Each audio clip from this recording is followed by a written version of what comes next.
I'm an animal communicator, and I often get people who are a little nervous or unsure about what a reading is like, so I wanted to explain it in some more detail for you. Animal communicators and mediums are all different. It's like going to one therapist versus another, but overall, it's the same concept. We are going to connect with your pet who is either alive or in spirit and let you know what messages they might have. The way that I do it is when you book on my website, I look to see who I have scheduled that day. And that morning, I spend about sometimes it's between 30 minutes to sometimes an hour with that one pet, asking any questions that you might have, plus my own questions. And I jot down a bunch of notes. And the way I receive information is through body sensations. So I can feel like aches, pains, discomfort in different parts of my body that can kind of draw a map to maybe what's going on. So if the pet passed, it's an energetic imprint of what, maybe chronic issues that they had or things that they felt leading up to their passing. It leaves some clues about what they had going on. If it's a pet here on earth, it could just be about an ache or pain that they have that day, or it could be something a little bit more chronic that you weren't aware of or you were aware of. So I write down my sensations that I get. And then I move into kind of just asking generalized questions. Depends on how many questions you have specifically, but I usually ask, like, what are some of your favorite things? And they'll show me images of that. And any messages, or how can your family better take care of you if your pet had passed? I ask, like, what signs are you sending or you plan on sending? And they'll give me a list of that.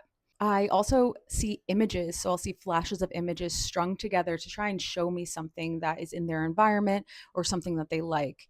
And I'll also hear things. So I'll hear messages, I'll hear words, and that's painting the whole picture. It's not always straightforward. So my job is to write down exactly what I heard, felt, and saw, and then let the guardian kind of know, okay, this is the things that I saw, and does that make sense to you? And they could, elaborate in any way. So I might point out multiple different images, and they go, oh, that reminds me of, my dog's favorite toy, or that reminds me of like a camping trip we went on that my dog used to love doing. After I take my notes, we get on either a Zoom call or a phone call, depending on your preference. And then I just basically go over everything that came forward, but I'm still connected to your pet. So I'm still able to go in and ask further questions, time permitted, and get clarifying information and just go back and forth. But I like getting the foundation first so I can get an idea of what's going on, what themes we have with your pet.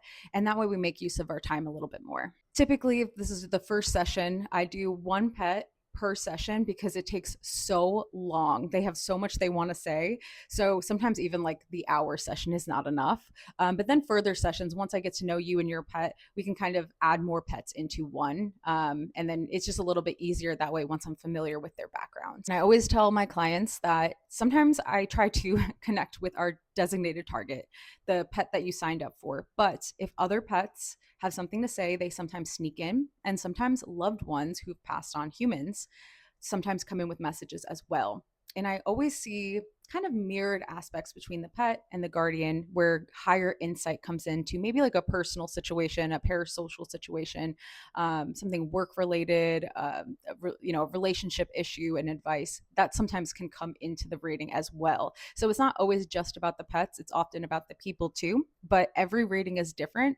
I structure it similarly, but the way it goes is really kind of just up to the universe and up to your pet at that point.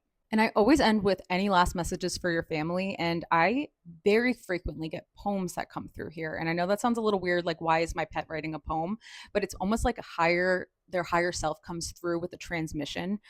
Sometimes it's like very broad advice. Sometimes it gives you like chills as you're hearing it. So I always say it's like we hear the words, but there is like an energy frequency behind the words that our subconscious is absorbing.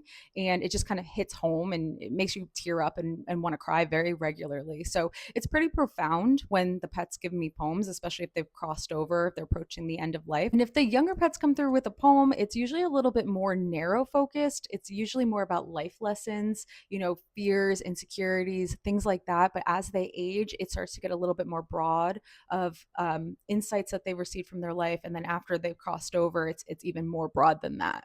Have you ever had an animal communication reading, or even a reading for yourself or a mediumship reading? Let me know in the comments. And if you have any questions about what it's like to have a reading, also leave those there. I'd be glad to answer anything that you have.